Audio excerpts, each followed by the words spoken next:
Alright mga kariyad, tayo ay babiyahe na naman. Ayan. Tayo ay magsundo na naman sa ating alaga doon sa kabilang bahay, sa TON niya. Kasi doon yung kainan nila, doon malapit sa Ulia. Ayan. Kaya sunduin natin sa pagpunta doon.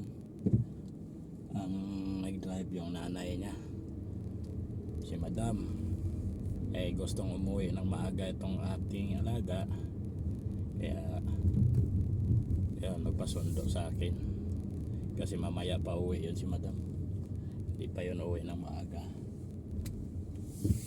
Kaya dito tayo dadaan mga kariyad sa exit 7 kasi traffic man papunta doon sa U-turn ng Abu Bakr. Kaya dito tayo. Sana hindi tayo matraffic sa sa exit 7.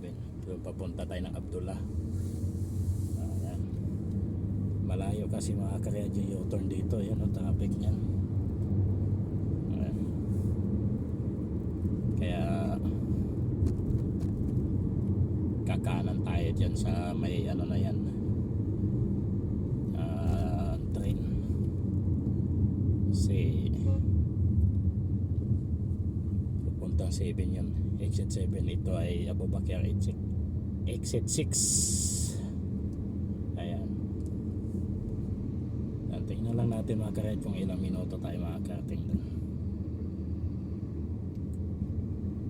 Yung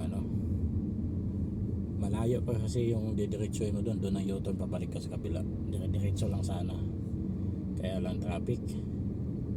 Ayan siksikan dyan, kaya dito tayo. Ayan, dito tayo dadaan.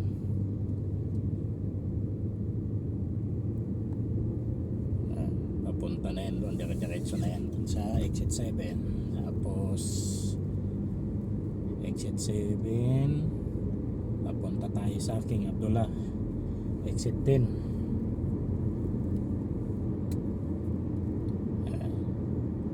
Ang oras pala ngayon dito mga kariyad ay alas 8 o'clock ng gabi. Ayan, kasi yung kainan nila dito, Ramadan, kainan nila dito 5:30 pagsala ng hapon. Nagpakain yung nila doon, pinsan ni Amo, tsaka yung Tuin doon sila magpakain. Siguro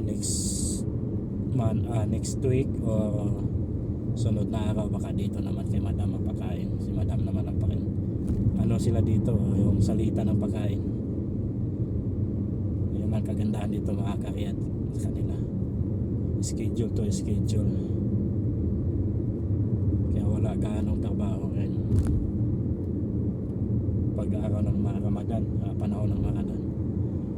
Isang buwan kasi ang Ramadan dito, kaya isang buwan din silang fasting.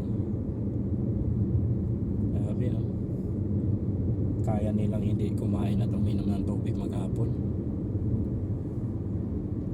Ang huling lang kainan sa gabi alas 3 ng madaling araw, tapos hanggang na yun 5:30 ng hapon. Yun. Tayo mga kariyat, kaya natin yan. Samantala ko nga umiinom ako tubig saka nagkakape ako, hinahanap talaga ang kanin. Sa palagay ko, sa akin hindi ko kaya. Iwan ko lang sa iba kung kaya, pero sa akin hindi pwede. Lalo pag nagdadrive ka, mahihinig yung katawan mo. Halagang isang buwan yun. Kung sadyain ko siguro yun, siguro payat ko na isang buwan na yun, kung hindi ka kakain ng maghapon. Tayo ang Pilipino, pag hindi na nanghalian, wala, gutom talaga. Kasi nasanay na tayong kumain ng kanin, tapos may snack pa. Dito maghapon wala talaga. Grabe ano. Ah, bilib din ako dito. Saka yung mga Arabo dito mga karyat, bihira sila kumakain ng kanin. Bihira. Sa tagal ko rito, hindi magano nakabili ng ano yan, bigas. Ang kinakain lang dito puro tinapay, mga ano lang, sweet, chocolate, tapos yung tinatawag nilang Arabic bread, yung malapad, tinatawag na tamis sa kapul. Grabe ang ano, tibay nila dito. Sinubukan ko yan dati mga karet, yung hindi kumakain ng ano, kanin. Yung trinay ko yung kinakain nilang kubos, yung Arabic bread na wala ka lasa-lasa, para ka lang kumain na inihaw na harina. Iba talaga dito. Diba sa atin mga karet, yung tinapay merienda lang natin, pero dito sa kanila ano na, pananghalian na nila yan, hapunan. Tapos yung tinatawag lang shawarma. Yan, shawarma. May karning manok, may manok sa gitna at mga gulay, tapos binabalot ng tinapay na kubos. Tapos maraming ano, yogurt, cheese. Grabe yung ano. Yan mga karyat, yung traffic light na yan, yan yung exit 9, yan yung Imam Saud. Tapos yung nasa kaliwa na mall, yun yung ano, Al Nakhel. Yan, Al Nakhel, yan yung nasa kaliwa, yung may ilaw na blue. Tagal nito hindi pa nag-stop. Ayan, nahabol din natin. Ayan. Tapos kasunod mga karyat, ano na, exit 10 King Abdullah.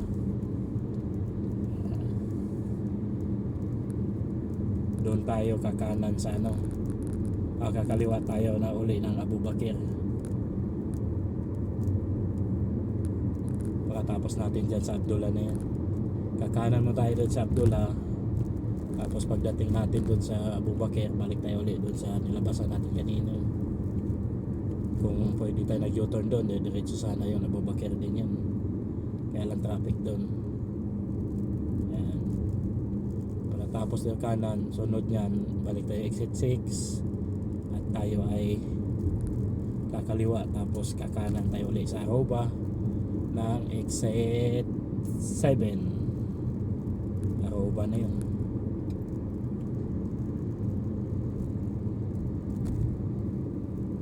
Abu Bakr, tapos Aroba tama, exit 7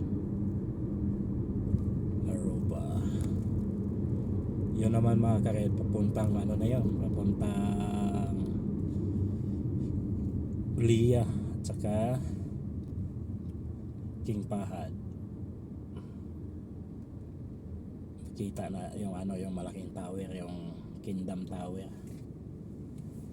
Yung ano doon, malapit doon yung susunday natin, bahay ni Baba Abdurrahman, TOA ng Madam.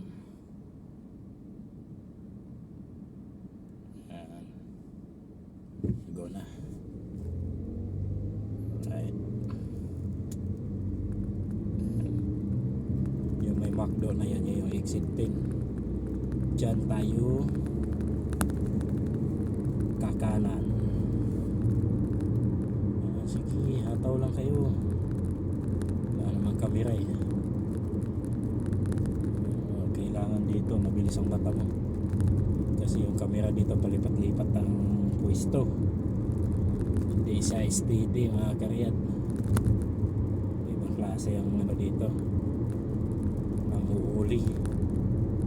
Mamaya mayroon dyan, pakita ko sa inyo. Yung pagkanan natin dyan ng jet service road, yung ano, yung camera na lalagay nila. Tingnan natin kung andyan pa ba yan. Right.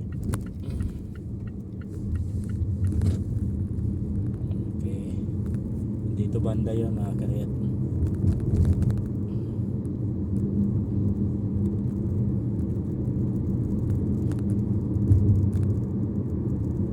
Sige, bilis-bilis kayo dyan. Kung hindi yun inalis, dali kayo. Andyan kulay itim yan eh. Saan kaya yun?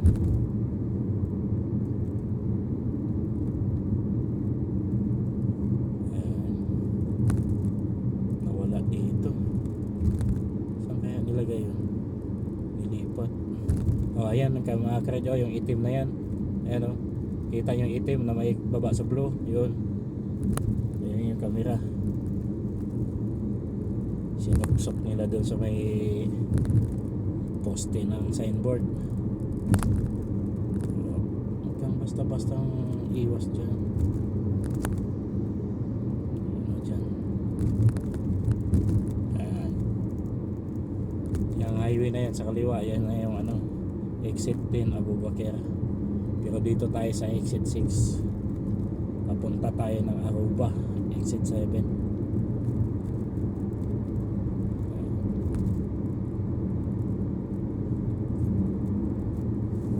Kailangan dito mga karet, marunong kang masid kung saan yung hindi gaano traffic.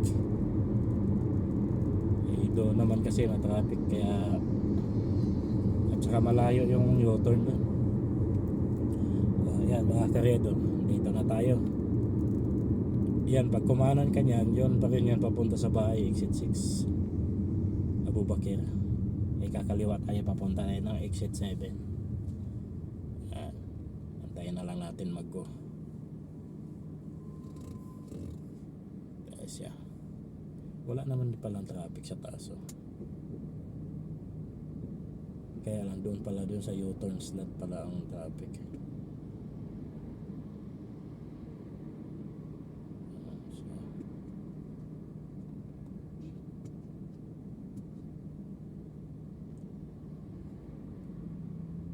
Ayun, go na. Buti naman, nag-go na tayo.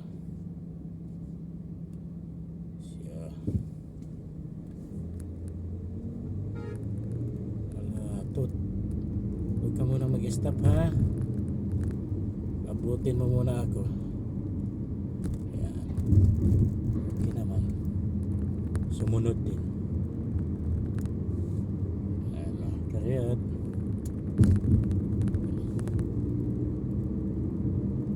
Pag ganun-ganun lang, okay na yan.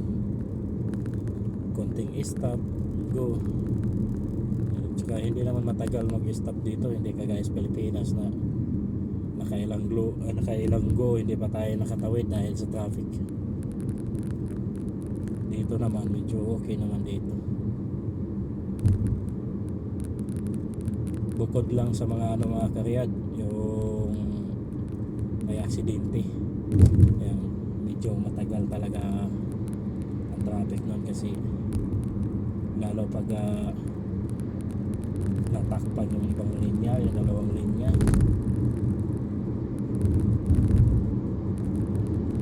Hirap. Okay. Ano mga karyat, malapit-lapit na tayo sa exit 7 Aruba.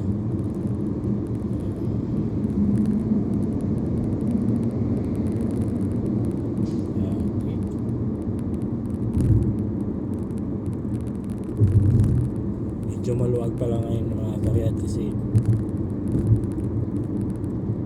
nasa kanya-kanyang bahay pa sila. sila sa tiyan nila kasi biglang busog. Ayan pa isang camera, oh. Parang box na yun. Okay, kakaanan na tayo sa Aruba, exit 7. Ayan, dire-diretso na tayo doon sa pupuntahan natin. Ayan. May dalawang traffic light pa tayo madaanan, mga kariyat, bago tayo makarating doon sa saan na yung cellphone ko nahulog. Wow, namamaya ka na, nahulog ka pa talaga dyan sa baba.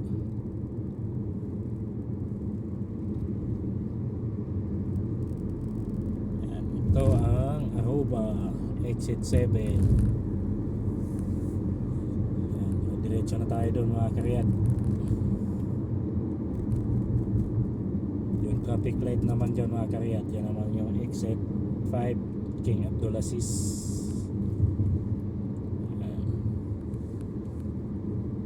Saka, mga kariyat, itong lugar na to maliit lang to, bilog, parang style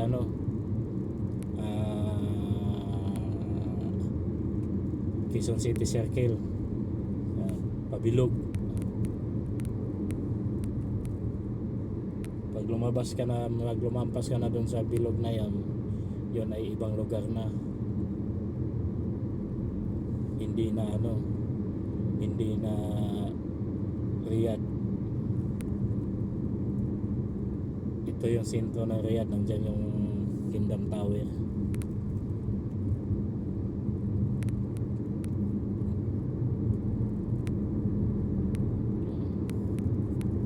Sa linya mo, huwag kang dikit-dikit dito.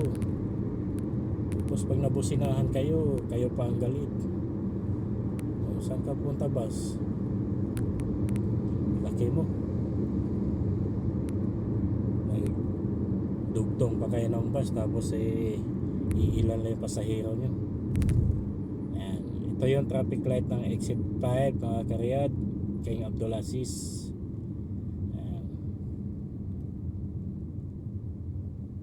King Abdulaziz.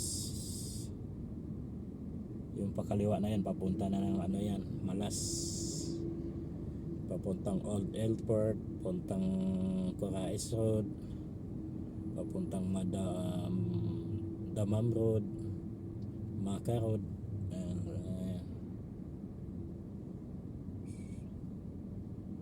Tagal mag-go, baka tumawag na sa ilalim ng upuan yung ko, yung cellphone nahulog galing sa bulsa.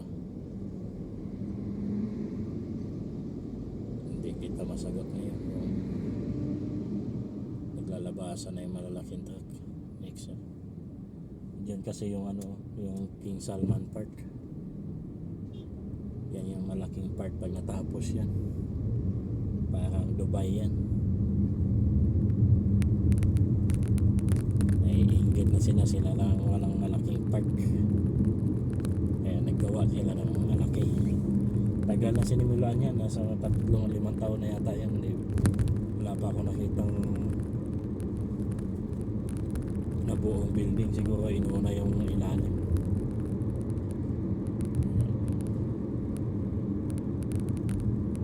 Kaya malapit-lapit na tayo, mga kariyad.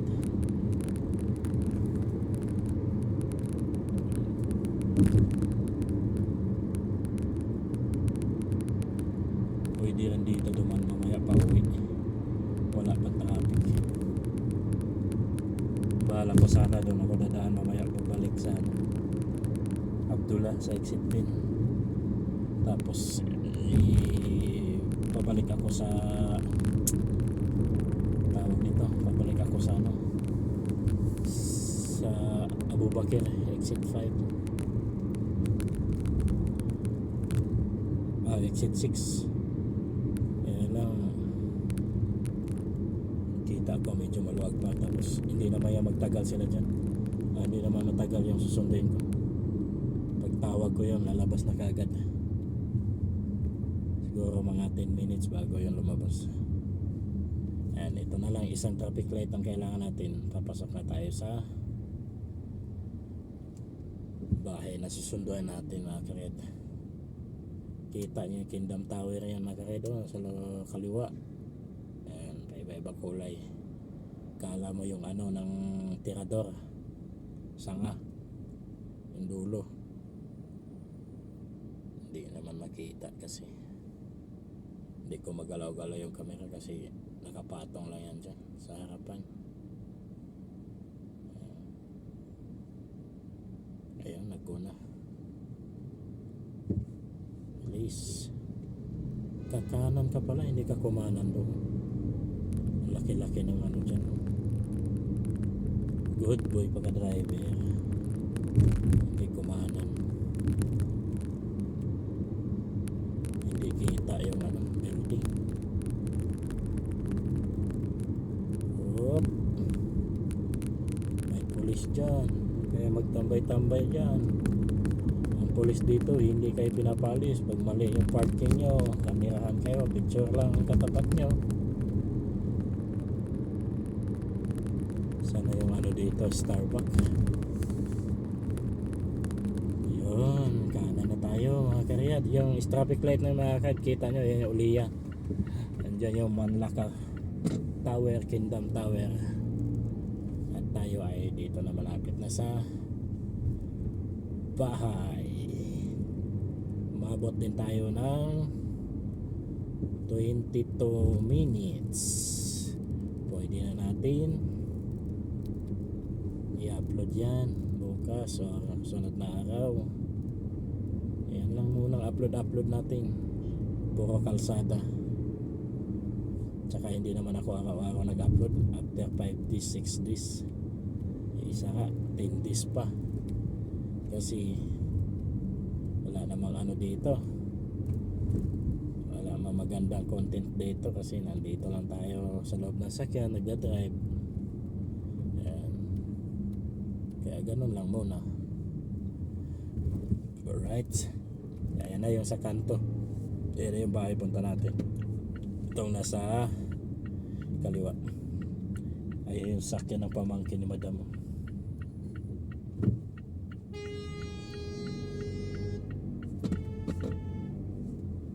Busina ka pa, overtake ka dyan. Kala mo andito yun yung sakyan ni amo. At tayo ay walang maparkingan. Dito tayo paparking. Ayan. Sana hindi pa isitahin mga karyad.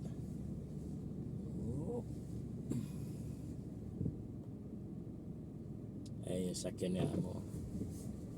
Yan, Lexus. Right, hanggang dito na lang. God bless you all. Bye bye.